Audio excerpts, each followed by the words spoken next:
I'm gonna go through a list of names and I want you to give me your first thought on these names.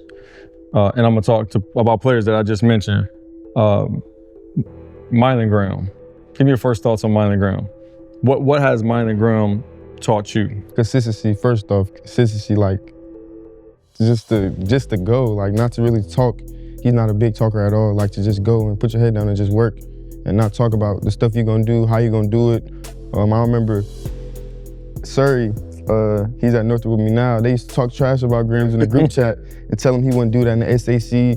Grams was like, bet. And I always defend him in the group chat. I'm like, yes, he would do this. You know, I was the fan of Grams at the time, but still am. But he would be talking trash to him. And I'm like, he will. The next year he came and had 1,200 yards against SAC. I'm like. Tay Johnson. My brother, that's my big brother. He helped, when I was in Metro, I was the first person I seen was Tay. He was playing against my big brother. And my first thought of Tay is like, he's just a dog. Like, he's from the hood of Fort Wayne. Just a dog, just a dog. Like, he gonna do the rapping with you, he gonna talk trash, and he gonna back everything up. Like, if you talk trash, back it up. That's what he teach me. What about Kaden Hurst? He a stand-up guy. He's like, that's the best thing to describe him as, a stand-up guy. He gonna chill with you, talk trash with you, but he's one of the hardest workers I've ever seen in my life. Like, in the workout, he ain't gonna talk, but afterwards, he gonna crack jokes, make TikToks, chill with you, but. Yes, Kaden Hurst make TikToks? Mm-hmm. Wow. He do. That's good to know. I didn't know that. For Carter Minix. Carter Minix. That makes sense. He would make one Carter Minix. Carter Minix, he's like, him too, he's quiet, he's gonna work. Like, seeing all them four of them boys work together, it was like crazy, because I know our names is big, like me, Jamari, Jaden, and Pelt, our names is big, but like them was the guys to look up to, and they always doing something at different schools. So with Carter, my brother went over there with him. He cool, he a cool guy too. He a stand-up guy. I see him, like, he gonna go far. Yeah. What about Schott? Schott. White chocolate, man. He got some sauce to him. Like, he got some sauce. He act like us. Like, he moves just like Tay. Like, he's so smart, and what he do, like, he know how to move, he know how to talk. Like, and he in Miami right now, so he's smooth. He's smooth. He a smooth guy. When you say smooth, are you talking about like with the females? Cause both, anything. Okay, cause training, he big. He like 6'4", 2-something. Brock might be 6'3", but he bench like crazy. He always been like a bodybuilder. So Stratton Fuller. Stratton, that's one of the hardest workers. If Caden's 2, Strat's 1 for sure. And I work Schott still. We had a training session a couple weeks ago, and he was telling me how much I've grown and stuff, and I was like, yeah, but I don't see it. A lot of people tell me, but I don't see it. You see yourself every day, so it's kind of hard to see growth because it's you. But everybody can see it. And so talk to me about some of these dudes that you're 2026, obviously. I think you're one of the most underrated receivers, but you are with a group of players that I think are underrated as well. Jaden Van Pelt, you got Jamar, you got Mason Boffman. Brody, you just got a group. Like, I feel like this area has been under-recruited and underrated for so long. How does that help you in this process, with even the decision that you make? Because when you make this decision, you're going into a level of players who are dudes, right? Like, but being under-recruited and somewhat undervalued in this process by the media, whether it's lack of exposure or just lack of awareness from them. How does that help you rolling with those guys? Because you guys work well together, but it's like a group of you guys that are in the same boat. With them being under-recruited, their drive is way like higher than a lot of people, because they're not consistent. I mean, they're not conceited or stuck in their ways, because they're gonna grind, especially Jaden McPill. That's my dog. Like, training sessions from at 9 o'clock when you call us up here just to come up here and train when nobody's here, just us 3. Like, from him to Jamar, like, he showed me too, like, all of us, like, being under-recruited, we all got a drive to it. So I know wherever we go, like, we trying to get to the next level and going to get to the next level. So or when I'm going into the next level, like, I know I'm coming to take somebody's job as well as the next person under me is coming to take mine. So I don't really, like, with them, like, yeah, we cool and yeah, we friends, but I've learned now, I'm not trying to make friends when I come to play football. Like, I want to take your job. Like, I've been saying for the longest, G5, Carnell, all of them boys, like, Carnell might leave when I'm coming in, but I'm coming to take somebody's job in my position, so. You know, you've seen Mylan, and Mylan blew up to a 5-star.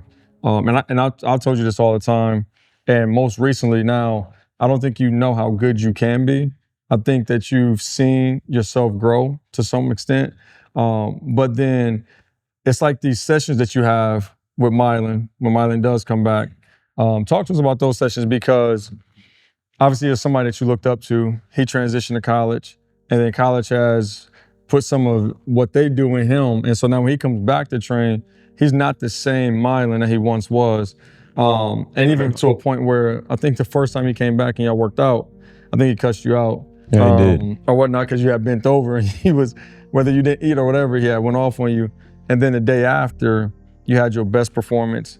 And then you went to work out with him another time. And then the day after, you had another best performance. It's like all these times that you're with him and you've had these opportunities to work with him after he's been there for a year. Tell me how that has been helping you out working with Mylan. Like before, we didn't have that chemistry what we had, but him going to O State, it shows like the standard and like what you can become and what it is there, like what you have to do there. So like working out with him, it's like he's nowhere near what he used to be. Like he get out his breaks faster. I said that to you when I first seen him when we went to O State and stuff. Like he a whole new person. Like he would be vocal with you now. He used to never talk. He used to just let you mess up and he didn't really care. But now, like on my breaks, he's showing me what to do. He's like, what is you doing? Like, get up, I'm tired too. You don't see me bending over. So him getting on me and then the next day I gotta perform is like, I seen the hardest work I gotta do. But like I seen what it takes, so I'm gonna just go do it now. And then the second performance was, we had a late training session with him and Jaden Hollard, and he gonna be great too. Who is it? Jaden Hollard. But shout out to Jaden Hollard. You can shout him out too. Yeah, shout out my little brother, man, Jaden Hollard. He gonna be a dog. He'll be happy that you shouted him out or whatnot. But go ahead. But yes, sir, all three of us here and we was just working. It's nothing like I seen before. Like I go to O State, of course, see the practices and stuff, but I don't really see him. Like you can see him, but it's not like individualized. So seeing him individually was like a great thing for me. And then just going to Ohio State, having camps and stuff there, it showed like just being in that environment, you have to be the best you. So that's what I come to do every time. We can't forget this in your process. So at one point in time, you were committed to Penn State. Yes, sir. And obviously, Coach Hagan's there. He's doing a phenomenal job. Coach Elby, obviously Coach Franklin.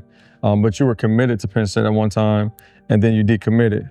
Talk to us about the process of the decommitment, because in recruiting, obviously it's so much that happens, and then things get sped up.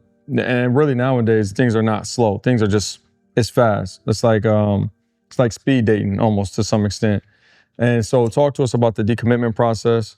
Obviously, I think Dad played a major part, and he, in my opinion, if I was a dad and I had a son who I felt like needed to take some time out, I mean, you can't knock him for that thought process at all, because he wants the best for his son. So talk to us about that process, because I know it was difficult. It was. Because you had a great relationship with Coach Hagan's, good relationship with Coach Franklin. Definitely.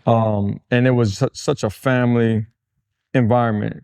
Let us hear, what's your thoughts on that? It was great while I was there. When I was committed, like they would talk to me and stuff. What I would say is like it's definitely family oriented there. They got a great, like, shout out to the Coach Franklin, Coach Hagan's. With me, my biggest thing was, would it fit me? Like when I'm making this decision on where I'm going to school at, it's the best fit for me. Not to be away from my hometown, Fort Wayne, or not to have the money or anything like that is what's gonna make me the best Quay.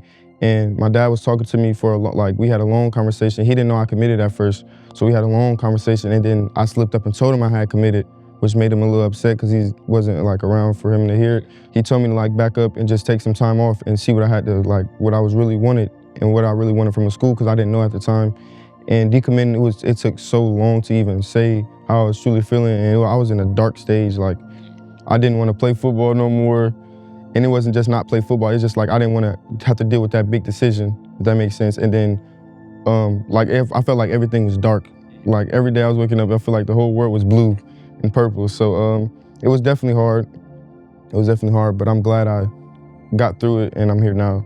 What is some advice you would give a player? Because your recruiting process was a lot different than what I'm used to. And I won't say negative or positive, it's just different as it relates to, I think for you, it just took a little bit more to really figure out what made sense for you, and the direction you were gonna go. And everything sounds good in recruiting.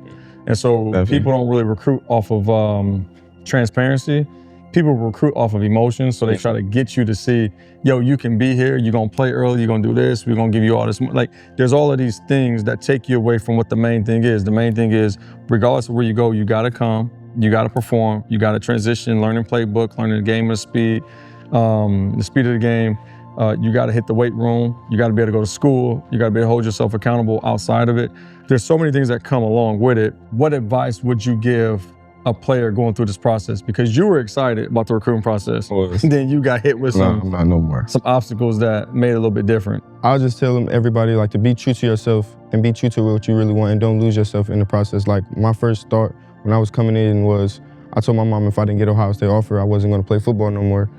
And like, that was my dream school in my head of where I wanted to be and where I wanted to go. So like, I lost myself in that process. I lost who I really was and like what I wanted to be and what I wanted to get out of it. Like, I started to hear money and I started to hear what I would be my first year there and just started to get caught up in the short term.